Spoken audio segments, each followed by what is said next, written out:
अब defence exam crack करना हुआ और भी आसान। त्रिशूल डिफेंस एकेडमी लेकर आए हैं बिल्कुल ही एडवांस लर्निंग ऐप। तो आज ही ज्वाइन करें और स्टार्ट करें अपनी ऑनलाइन क्लासेस।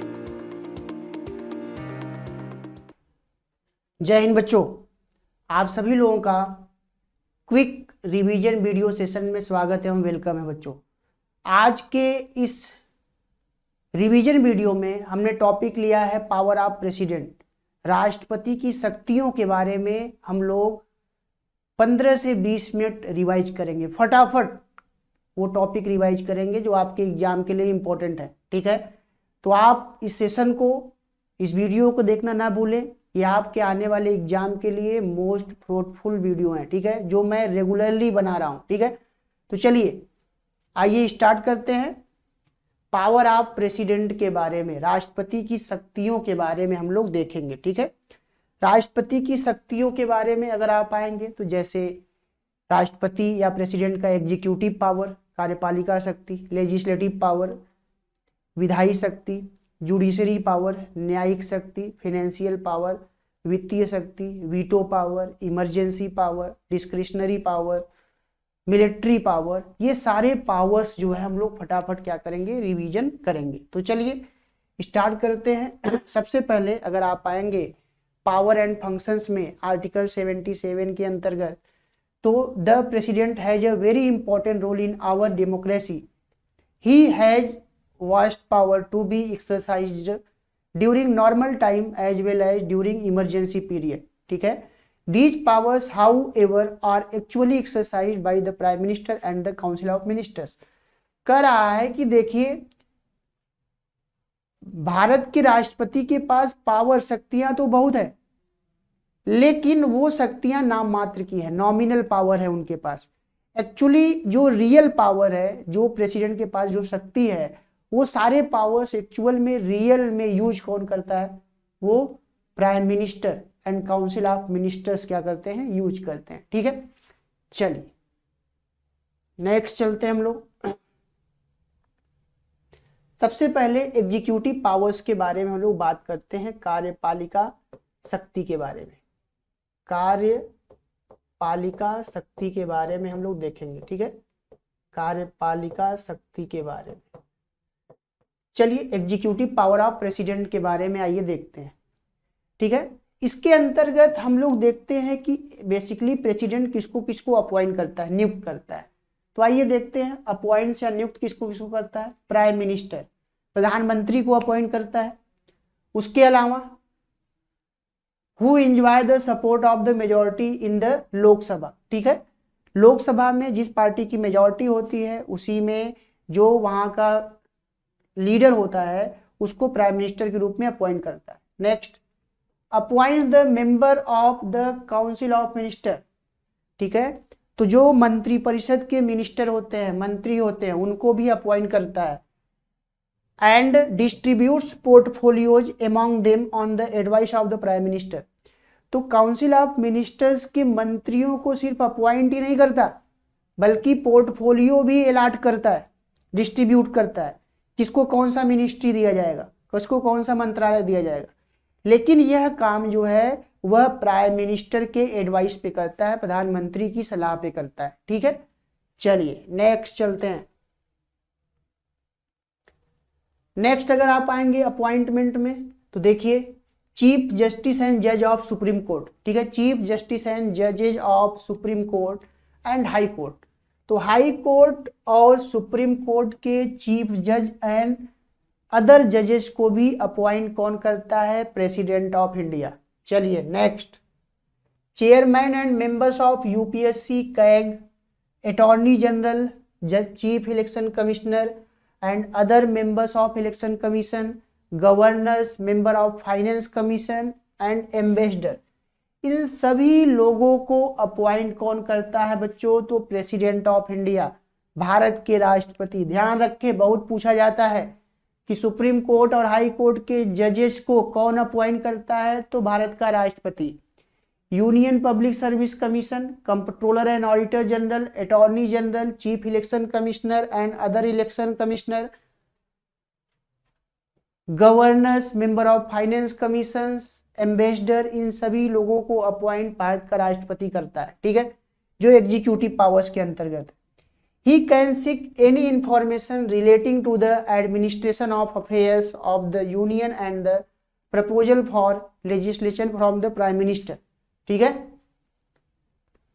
नेक्स्ट चलते हैं लेजिस्लेटिव पावर्स के बारे में, विधायी शक्ति के बारे में। लेजिस्लेटिव पावर्स या विधायी शक्ति के बारे में हम लोग बात करेंगे, ठीक है। विधायी शक्ति या लेजिस्लेटिव पावर, फटाफट आप जो है रिवाइज करें आपके एग्जाम के लिए।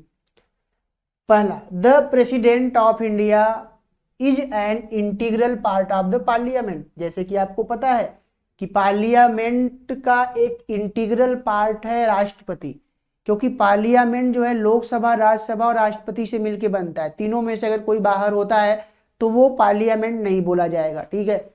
नेक्स्ट, दो legislation is the primary responsibility of parliament, ठीक है।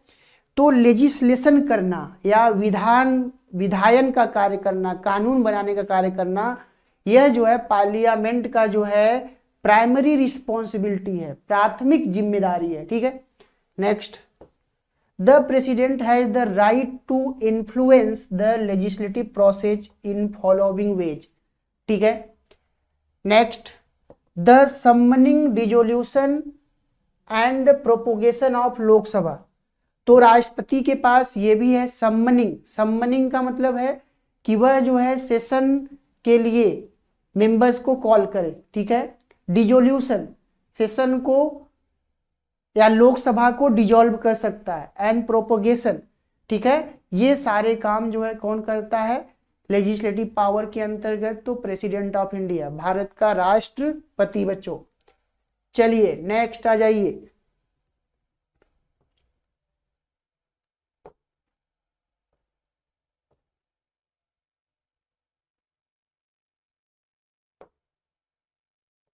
Right of president to address and he can also summon a joint sitting of both houses of parliament, ठीक है।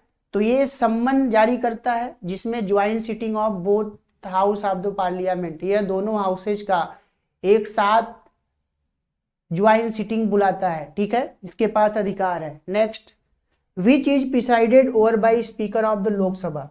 ज्वाइंट सिटिंग को जो है उसकी अध्यक्षता या प्रिसाइडेड कौन करता है? तो लोकसभा का अध्यक्ष, स्पीकर ऑफ द लोकसभा, ठीक है। ज्वाइंट सिटिंग का क्यों बुलाया जाता है? जब किसी ऑर्डिनरी बिल के संदर्भ में, सामान्य विधेयक के संदर्भ में लोकसभा राज्यसभा के विचार आपस में मैच ना कर रहे हो, तो वैसे कॉन्फ्लिक्ट को दूर करने के लिए president of India joint sitting बुलाता है, ठीक है। तो ज्वाइंट सिटिंग को कॉल कौन करता है, बुलाता कौन है? प्रेसिडेंट, जबकि उसकी अध्यक्षता जो है स्पीकर करता है।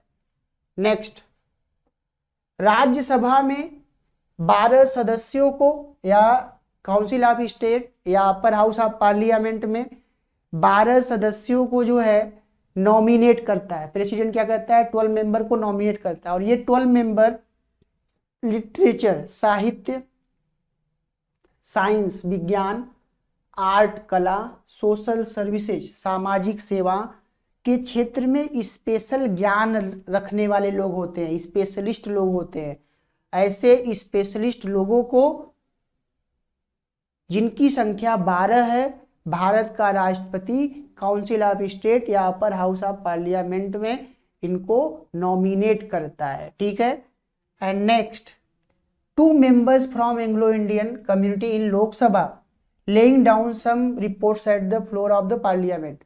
तो 2019 से पहले 2 एंग्लो इंडियन को भी लोकसभा में भारत का राष्ट्रपति नॉमिनेट करता था, लेकिन बच्चा ये 104th amendment, 104th constitution amendment act 2019 के अंतर्गत एंग्लो इंडियन का पद क्या कर दिया गया? समाप्त कर दिया गया, ठीक है। तो अभी 2 एंग्लो इंडियन का पद समाप्त कर दिया गया है 2019 के बाद से, ठीक है। तो ये सारे कार्य कौन करता है भाई? प्रेसिडेंट ऑफ इंडिया, या उनके पास ये अधिकार है। चलिए, आर्टिकल 123 अनुच्छेद 123 बच्चों, अनुच्छेद 123 में ऑर्डिनेंस पावर के बारे में बताया गया है। राष्ट्रपति का ऑर्डिनेंस, अध्यादेश। अगर आपसे क्वेश्चन पूछा जाए कि राष्ट्रपति का ऑर्डिनेंस पावर कौन से आर्टिकल में है, तो 123 में। दूसरी बात, ऑर्डिनेंस प्रेसिडेंट कब जारी करता है, क्यों जारी करता है, ये जानना बहुत जरूरी है। तो सबसे पहले क्यों जारी करता है, जब देश को एक कानून की जरूरत हो। ठीक है,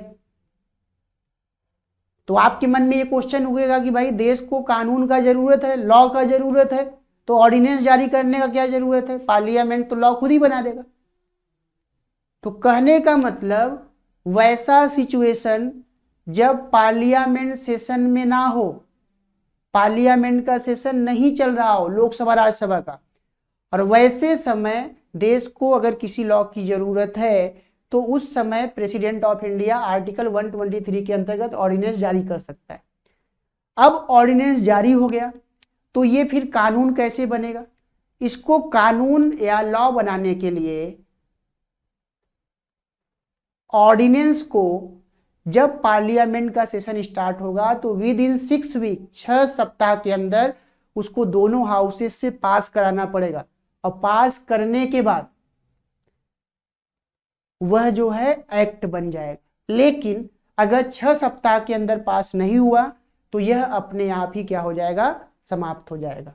ठीक है, तो सबसे पहली बात, ऑर्डिनेंस कब जारी होगा, जब पार्लियामेंट के दोनों हाउसेस सेशन में नहीं होंगे, मीन्स की लॉ बनाने का सिचुएशन अवेलेबल नहीं है, मीन्स की देश को लॉ का जरूरत है, तो मीन्स की आर्टिकल 123 के अंतर्गत प्रेसिडेंट ऑफ इंडिया ऑर्डिनेंस जारी कर सकता है। ठीक है, चलिए ये तो आर्टिकल 123 का बात था।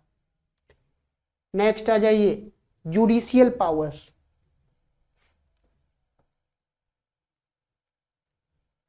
देखिए जुडिशियल पावर्स या न्यायिक शक्ति के बारे में अगर आप आएंगे, आर्टिकल 72 जिसमें पैर्डन पावर बताया गया है, पैर्डन पावर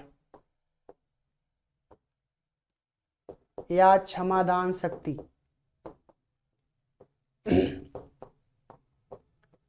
पैर्डन पावर या क्षमादान शक्ति।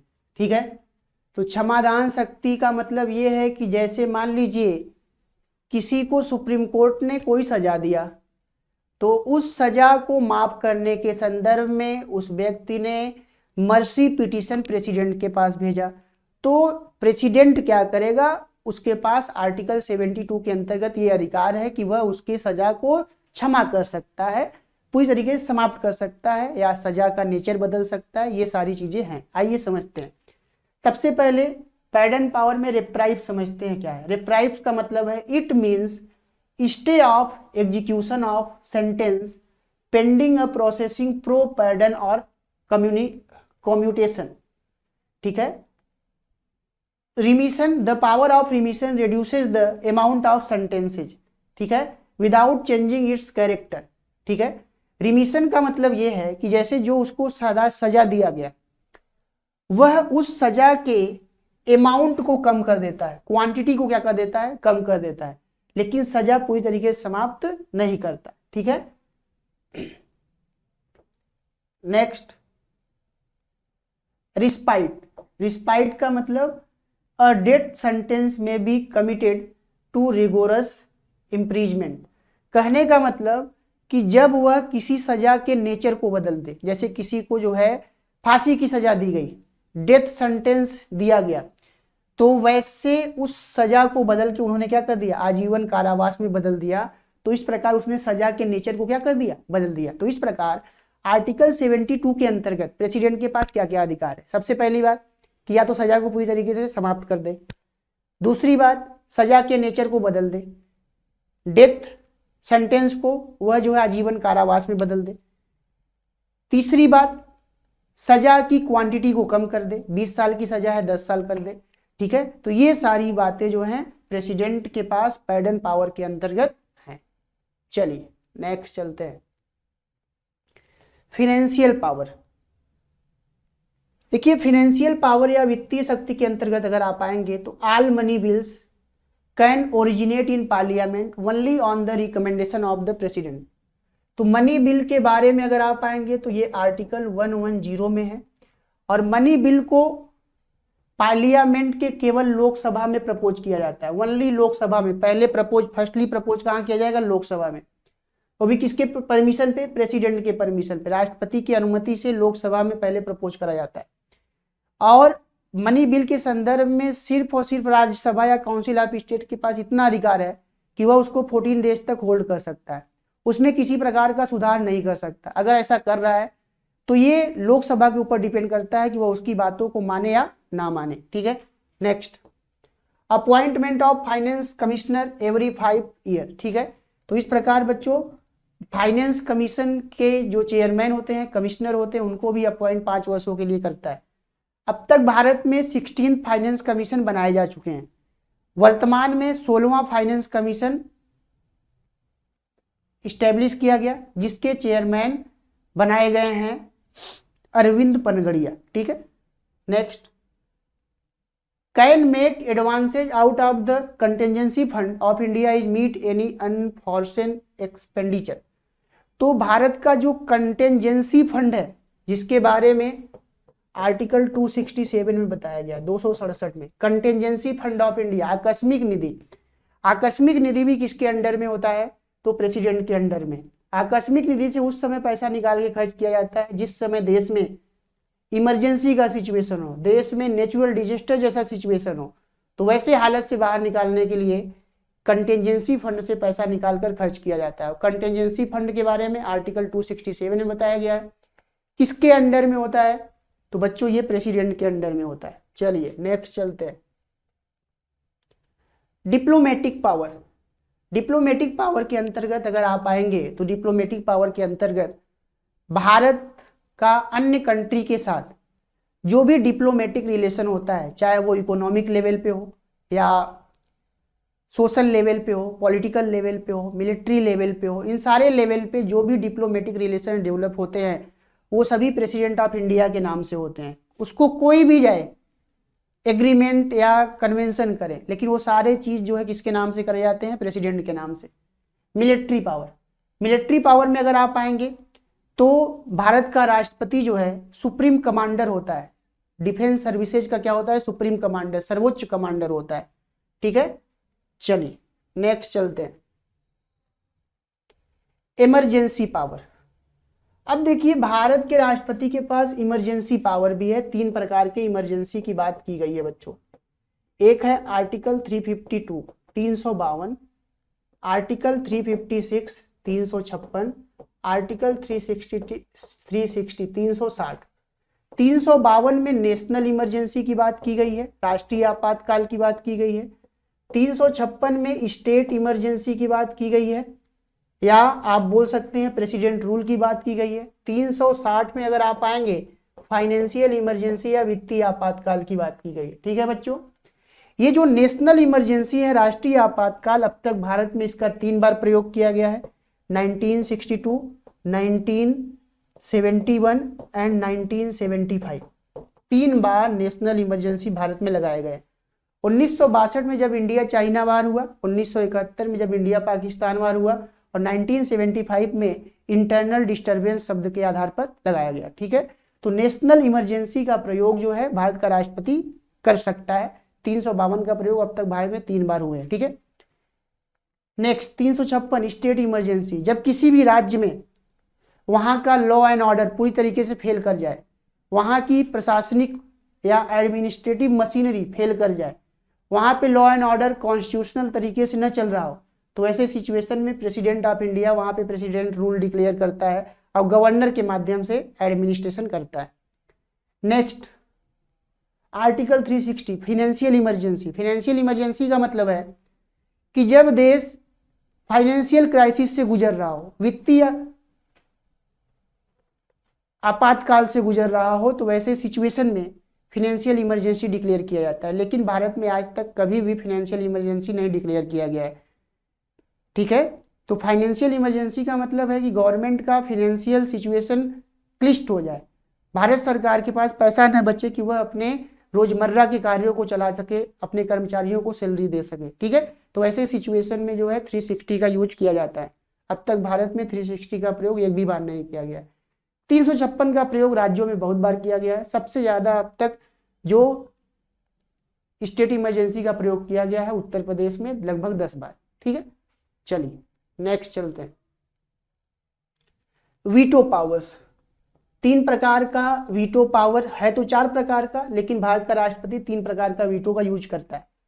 एक क्वालिफाइड वीटो भी है जो भारत का राष्ट्रपति यूज नहीं करता, अमेरिका का राष्ट्रपति यूज करता है, लेकिन ये 3 प्रकार के हैं, absolute, suspensive, pocket. Absolute veto का मतलब है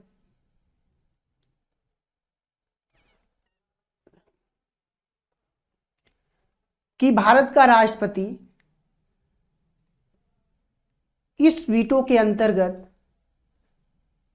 एक सामान्य विधेयक को, ऑर्डिनरी बिल को पार्लियामेंट के पास रीथिंक के लिए वापस कर सकता है। ठीक है, या कैंसिल कर दिया। सस्पेंसिव वीटो का मतलब है कि वह जो है उसको पूरी तरीके से पास करने से मना कर दिया। और पॉकेट वीटो का मतलब है कि उसके पास कोई विधेयक आया, बिल आया, और उस बिल को उसने उस पर विचार ही नहीं करा, उसके टेबल पे धरा का धरा रह गया। तो इस प्रकार ये 3 प्रकार के वीटो पावर्स हैं जो भारत का राष्ट्रपति क्या करता है, यूज करता है। तो बच्चों आज के इस सेशन में हमने बात किया पावर ऑफ प्रेसिडेंट के बारे में, राष्ट्रपति की शक्तियों के बारे में, जिसमें हमने executive powers, legislative powers, judicial power, financial power, emergency power, veto powers, diplomatic powers, military powers, ये सारे पावर्स हमने आपको फटाफट रिवीजन कराया। विश्वास मानिए आप फटाफट इसको रिवाइज करिए और अधिक से अधिक क्वेश्चंस पीवाईक्यू इसको देख के आप सॉल्व करें। विश्वास मानिए आपका क्वेश्चन गलत नहीं होना है और आपको इधर से ही क्वेश्चन मिलने हैं। तो चलिए बच्चों, आज का क्लास हम लोग का यहीं तक। थैंक यू एंड जय हिंद।